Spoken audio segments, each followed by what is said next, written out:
Good noon, Mr. Chair and Honorable Senate President and everyone present. Thank you for the opportunity to appear before this committee as a resource person in its deliberations on student-athlete welfare and protection. Before anything else, I ask that we remember Rene Baterbonia and Divine Adili. We continue to mourn with their families and loved ones who bear the deepest pain of this tragedy.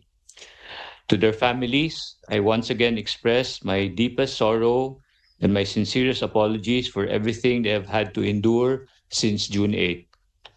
Nothing we say or do today can ever lessen the pain of losing a son. We remain committed to accompanying and supporting them in whatever way possible. Over the weeks, we have sought to keep our community informed as we recognize that many questions remain unanswered. As the various investigations and proceedings have progressed, differing accounts and perspectives have naturally emerged. Today, we will answer your questions as best as we can based on what the university presently knows, while respecting the integrity of all ongoing legal, regulatory, and our own university processes. Upon learning of the terrible incidents on June 8, we immediately directed that both families be informed and assured of our full support during this extraordinarily difficult time. We likewise arranged for the transportation of Rene's and Divine's remains from Dipaculao to Manila, as well as the return of the members of the basketball team, the coaching staff, and support personnel. Once the families have been informed, we issued a public statement. Although we did not immediately publicize every action we undertook, our work in supporting the families began on June 8 and has continued to this day without interruption. Many of these efforts were undertaken quietly out of respect for the families and their privacy. We offered to shoulder the travel expenses of Rene's family from Agusan to Manila. I personally visited the wakes of Rene and Divine several times to express my condolences and apologies, to pray with them and celebrate the Holy Mass, and to assure them of our continuing support. Throughout this period, we provided all possible assistance to both families. We facilitated the return of Rene and the Baterbonia family to Agusan and of Divine to Nigeria. We have also remained in close coordination with Ateneo De Manila University in accompanying Rene's family. We know that none of these efforts can ever fill the void left by Rene and Divine or change what has happened or ease the immeasurable loss their families continue to bear. They were simply the beginning of our continuing efforts to accompany and support them. Our work in supporting both families remains steadfast.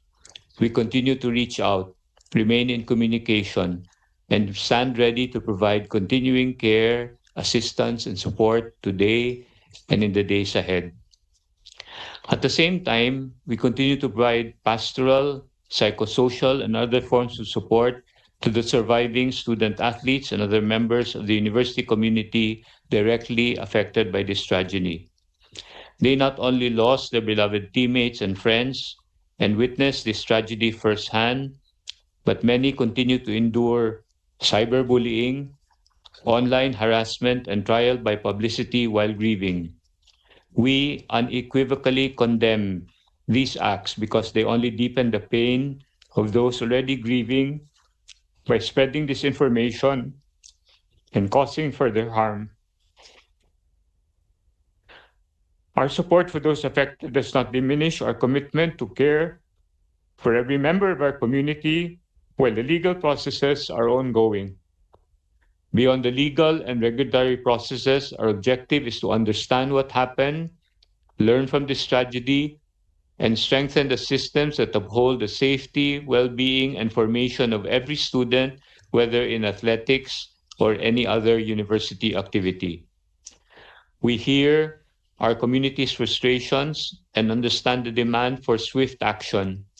We share that same urgency, but we also owe it to everyone affected by this tragedy to make decisions based on verified facts, and to ensure that every action we take and every action we implement is thoughtful, thorough, and lasting.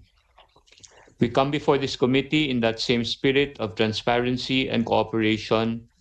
We welcome this opportunity to assist the Senate while respecting the integrity of the other ongoing processes. Ultimately, we recognize that the true measure of our response will not be in our statements, but in our actions. Our efforts to pursue the truth and become a better institution will continue beyond this hearing and the conclusion of these proceedings. We owe this to everyone who has carried the burden of this tragedy, but above all, we owe it to Rene and to Divine and to their families. That is the assurance that we make to everyone. Thank you, Mr. Chair. Thank you, Father Bobby.